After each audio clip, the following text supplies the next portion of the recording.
Hello everyone, welcome to my YouTube channel Be Electrifying by Gopika Agarwal, and today I am going to explain you the topic Fast Recovery Diode. Now जैसा कि नाम से आपको clear है, वो diode का reverse recovery time बहुत कम होता है, उसको हम लोग फास्ट रिकवरी डायोड बोलते हैं। रिवर्स रिकवरी का मतलब क्या होता है कि जब आप फॉरवर्ड बाइस से रिवर्स बाइस में किसी डिवाइस को स्विच करते हो तो उस डिवाइस को उस रिवर्स बाइस स्टेट की कंडीशन में पहुंचने में जो टाइम लगता है उसको हम लोग बोलते हैं रिवर्स रिकवरी टाइम। तो जो फास्ट रिकवरी डायोड होते हैं उनका रिवर्स रिकवरी टाइम जो होता है वो नॉर्मल डायोड से कम होता है, इसीलिए इनको फास्ट रिकवरी डायोड बोलते हैं। जैसे कि इसमें लिखा हुआ है कि this diode with PN junction design to make reverse recovery time smaller and it is also called high speed diode. ये डायोड जो है पीएन जंक्शन डायोड ही होता है, बट इसकी डिजाइनिंग ऐसे करते हैं कि इसका जो रिवर्स रिकवरी टाइम है वो स्मॉल हो नॉर्मल डायोड से, और इसको इसलिए हम लोग हाई स्पीड डायोड भी बोलते हैं। जनरल अगर रेक्टिफाइंग डायोड से इसको कंपेयर करें तो ये 2 से 3 बेसिक स्मॉलर होता है, क्योंकि इसमें जो FRD है वो डिजाइनिंग जो है वो स्विचिंग पावर सप्लाई को रेक्टिफाई जो फ्रिक्वेंसी होती है हाई फ्रिक्वेंसी के लिए इसको डिजाइन करते हैं, जो कि टेंस ऑफ किलोहर्ट्ज या 100 ऑफ किलोहर्ट्ज में होती है। ठीक है, अगर इसकी कैरेक्टरिस्टिक्स की बात करें तो इसका जो विथस्टैंड वोल्टेज है वो बहुत हाई होता है, जैसा कि 600 वोल्ट 800 वोल्ट एंड 1000 वोल्ट तक ये वोल्टेज को बियर कर सकता है। फॉरवर्ड वोल्टेज इसका होता है 1.3 to 3.6, मतलब कट ऑफ वोल्टेज जो फॉरवर्ड बाइसिंग की कंडीशन में जो वोल्टेज होता है। ठीक है, रिवर्स करंट जो इसकी फ्लो करती है वो बहुत स्लो करती है, जो कि रिवर्स बाइस लीकेज करंट जिसको हम लोग बोलते हैं। रिकवरी टाइम जो है वो नैनो सेकेंड में होता है, 100 नैनो सेकेंड तक होता है। और उसको जो इसकी एप्लीकेशन है वो basically high voltage switching circuits में करते हैं। ठीक है, तो इसीलिए ये इसके एप्लीकेशन के हिसाब से ही हम लोग डायोड को सिलेक्ट करते हैं। जैसे अगर हमको स्मॉल रिकवरी टाइम चाहिए तो हम फास्ट रिकवरी डायोड को यूज़ करेंगे, और नहीं तो नॉर्मल डायोड को यूज़ करेंगे।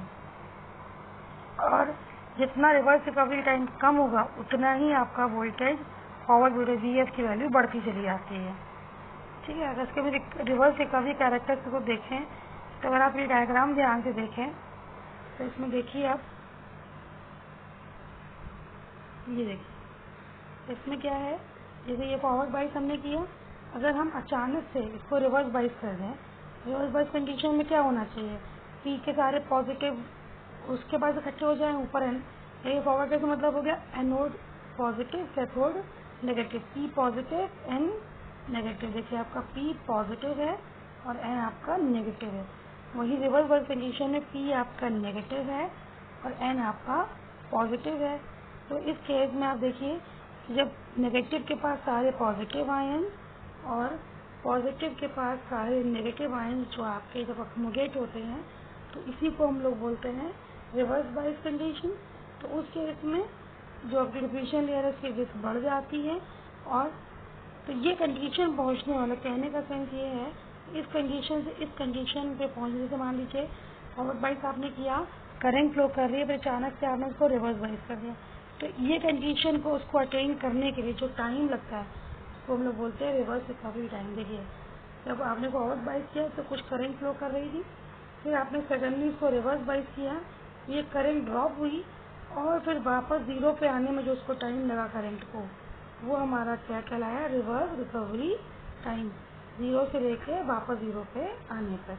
ठीक है, जैसे इसमें लिखा है even if A voltage apply suddenly in reverse direction, voltage जो रिवर्स डायरेक्शन में अप्लाई किया गया है तो डायोड जो है उस वोल्टेज को विथस्टैंड तुरंत नहीं करती जब तक वो इस स्टेट में ट्रांसफॉर्म नहीं हो जाती। तो जो इस टाइम को हम लोग बोलते हैं उस टाइम को हम लोग बोलते हैं रिवर्स रिकवरी टाइम। ठीक है, फाइन, ओके, अब आगे बढ़ते हैं। Relationship between forward current and reverse recovery time, क्या रिलेशन होता है कि जितना ज़्यादा आपका फॉरवर्ड करंट होगा उतना ही ज़्यादा टाइम लगेगा रिवर्स रिकवरी करंट को, रिवर्स रिकवरी टाइम को। ठीक है, मतलब जितना ज़्यादा आपने फॉरवर्ड करंट फ्लो कराया होगा, अगर आप रिवर्स बाइस में चेंज करते हो तो जो रिकवरी टाइम है वो आपका बढ़ जाता है। देखिए ज़्यादा फॉरवर्ड करंट कंडीशन में क्या होता है, जो आपके होल्स और इलेक्ट्रॉन्स हैं वो डिप्लीशन जंक्शन के आसपास अकोमोडेट हो जाते हैं और रैंडम फैशन में होते हैं, मतलब वो एक दूसरे के बैरियर को क्रॉस करके दूसरे के पास पहुंच जाते हैं। जैसा कि आप देख रहे हो येलो कलर से नेगेटिव आयंस आपके क्रॉस करके पी के पास जा रहे हैं और वहीं पॉजिटिव आयंस आपके क्रॉस करके एन के पास आ रहे हैं। क्यों? क्योंकि नेगेटिव जो है वो पॉजिटिव के पास जाएगा, ठीक है, एनोड हमारा पॉजिटिव है तो नेगेटिव हमारा पॉजिटिव के पास जाएगा, पॉजिटिव चार्ज पी का वो हमारा कैथोड के पास आने की कोशिश करेगा और नेगेटिव चार्ज एन का मेजॉरिटी क्या होती है एन में इलेक्ट्रॉन, तो मेजॉरिटी इलेक्ट्रॉन्स है वो एनोड के पास जाने की कोशिश करेंगे, पी के जो मेजॉरिटी होल्स हैं जिनको प्लस से दिखाया हुआ आपके एनोड के पास आने की कोशिश करेंगे। तो जब आपकी लार्ज करंट फ्लो करेगी तो उसको इस कंडीशन से इस कंडीशन में पहुंचने पे ज़्यादा टाइम लगेगा। वहीं अगर आपकी करंट की वैल्यू कम होगी तो ये जो आपका मूवमेंट है ये थोड़ा स्लो होगा, ये मूवमेंट कम होगा, रेट ऑफ चार्ज आपका, तो जितना रेट ऑफ चार्ज आपका कम होगा उतनी ही कम करंट आपकी फ्लो करेगी, तो उसी हिसाब से आपकी ये कंडीशन आपकी जल्दी अटेन होगी। और जितना चार्ज का मूवमेंट ज़्यादा होगा उतनी ही ज़्यादा करंट फ्लो होगी, आई होगी डी से, तो उतनी ही टाइम लगेगा इसको यहाँ पे पहुँचने में। तो यानी कि अगर इस चीज़ को हम ग्राफ से देखें, ये देखिए ब्लू लाइन से हमने दिखाया है इसको, तो करंट ज़्यादा है तो देख सकते हैं आप कि ये लाइन हमारी शो, ये रिकवरी टाइम अब हमारा कितना हो गया, इतना, जब हमारी ब्लू की करंट, जब हम ग्रीन लाइन को अगर देखें, जब आई एफ हमारा स्मॉल है तो हमारा रिकवरी टाइम रिड्यूस होकर हमारा कम हो गया, ठीक है। तो यानी कि अगर आपकी करंट स्मॉल होगी तो रिवर्स रिकवरी टाइम कम होगा और कम होगा, वो और फास्ट हो करेगा।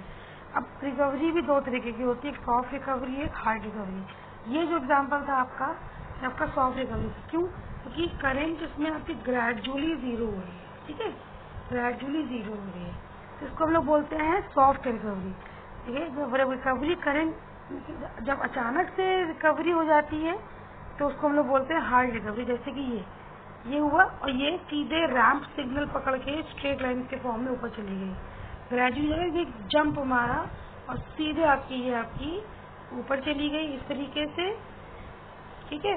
और वहीं अगर आप सॉफ्ट रिकवरी में देखें तो ये आपका इस तरीके से आपकी एक्सपोनेंशियली ग्रेजुअली आपकी जीरो पे जा रहा है, तो इसको हम लोग बोलते हैं सॉफ्ट रिकवरी। और जब वो आपको एकदम से आपका ऊपर चला जाए तो उसको हम लोग बोलते हैं hard recovery. Hard recovery basically थोड़ी नॉइजी होती है, तो क्योंकि जब रिकवरी करंट अचानक से रीस्टोर होती है तो नॉइज प्रोड्यूस करती है, तो इसकी वजह से छोटा तो होना चाहिए लेकिन जो रिकवरी है वो सॉफ्टली होनी चाहिए, स्मूथली होनी चाहिए, ठीक है। तो इस वजह से आपका ये बहुत नॉइजी होता है, पावर स्मॉल होती है बट नॉइज बहुत ज़्यादा होती है, और इसमें पावर लॉस और नॉइज दोनों ही आपके स्मॉल होते हैं। तो ये था हमारा फास्ट रिकवरी डायोड, बहुत सिंपल है, कंस्ट्रक्शन कुछ ऐसा स्पेशल नहीं है, बस मेन इसका सब कुछ डिपेंड करता है रिकवरी टाइम पे। इसका recovery time normal junction diode से कम होता है, इसीलिए इसको हम लोग फास्ट स्विचिंग एप्लीकेशन जहाँ पे हम लोग 100 किलोहर्ट्ज़ में वर्क करते हैं फ्रीक्वेंसी में, वहाँ पे हम इसको यूज़ करते हैं। Thank you for listening, have a good day.